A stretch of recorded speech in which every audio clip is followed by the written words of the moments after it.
Hi there everybody, it's Chris van der Kerk here at Blue Rhino Safaris.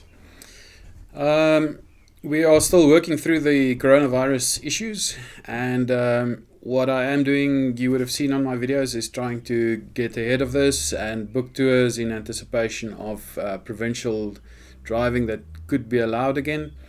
So I'm booking tours towards the end of 2020, and this is one of those internal tours, not too long, just to make sure that we can get away and get rid of this cabin fever that we all have.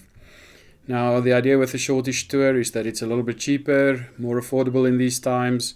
Also, if anybody gets sick, then it's easy to get out and get medical attention. And the idea is to stay away from people as far as we can to keep ourselves safe. So if you go onto my website and you click on the 2020 tours, you will get to the carousel that shows the 2020 trips that is available. Go over to Hallenbeck in August. We'll see if that one will happen. But then I booked another trip, the Namaqualand Flower Tour, which is early in September. Our meeting date is on the 2nd of September, and it's in Springbok, and it's for 6 nights. The idea with this is if we are not allowed to travel in August, but they allow us to travel in September, then I do have a tour going out in September.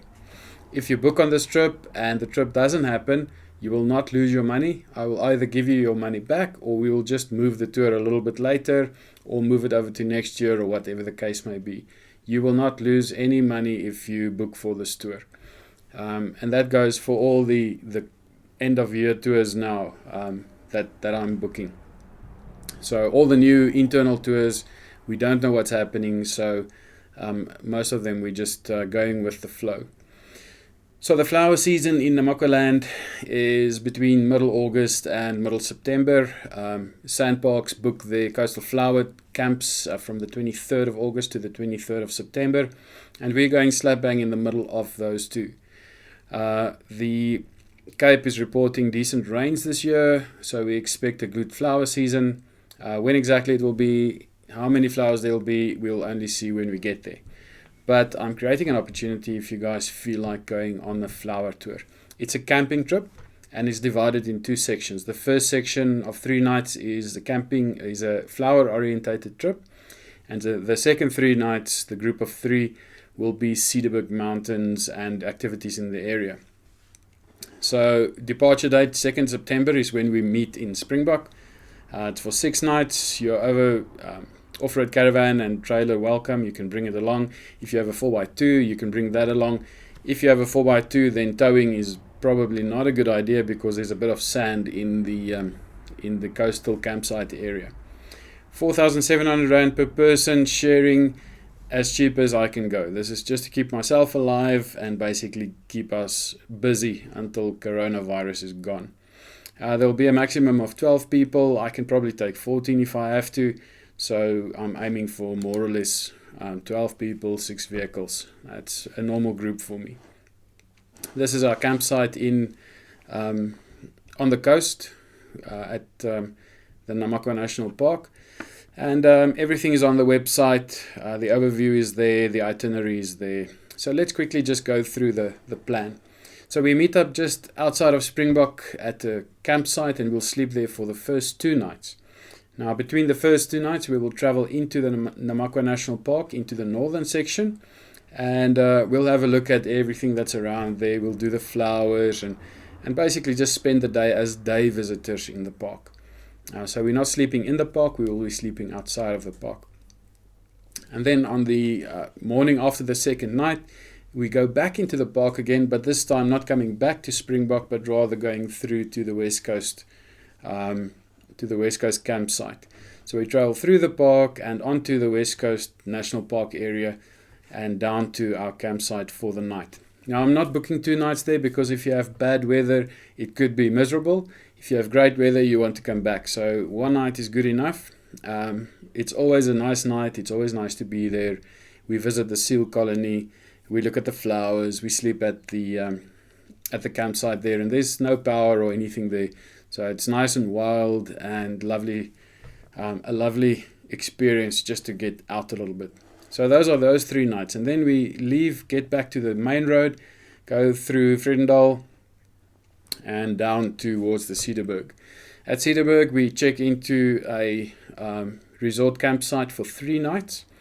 And then those 3 nights will be determined, or the days will be determined very much by the weather.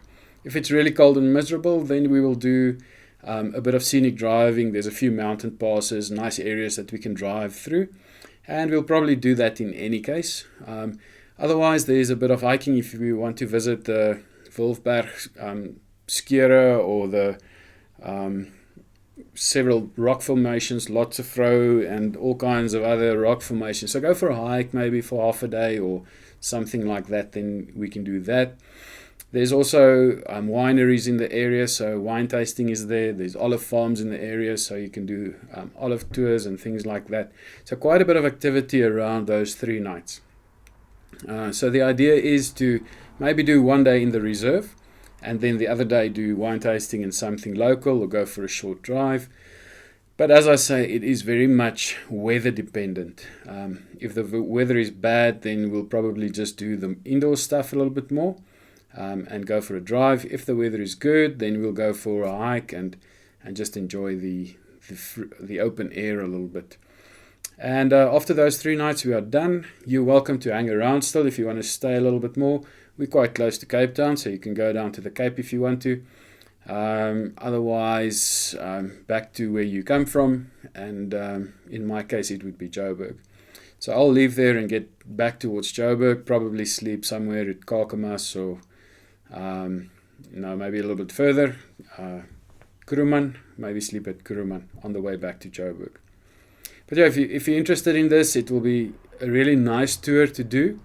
It's in the middle of the flower season. It is 3 nights in the heart of the flower area, and then it's 3 nights in the Cederberg area.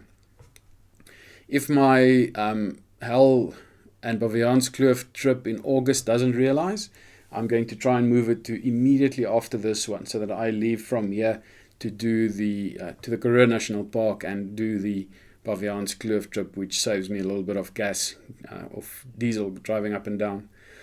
So that is my plan. So you'll see if the August Hell trip is cancelled, you'll see it move to immediately after this one, which gives you a chance to do both of them if you feel like it. But yeah, join me for a trip. It's going to be great. I don't think our international travel is going to come back for a while, so we're going to have to do a few local things, and it's nice. We have such nice areas in South Africa, and this is an activity that people fly in from all over the world to witness every year. We are right here. Let's do it. Let's experience it. It's going to be fun. I make sure there's fire in the evenings. There's firewood for the campfires. I'll make sure you have 2-way radios, and all of that stuff is part of what I do. So included is your camping, your park fees, my fees, all of that stuff is in there. Activities will be separate, and it's pay as you go for activities. So if you don't want to do something, then you don't have to pay for it. If you want to do wine tours and things like that, it's something you'll pay for yourself. Let me know quickly so that I can make sure the bookings are in. Half of the camps I've already booked. I just want to get my numbers sorted out for who wants to go.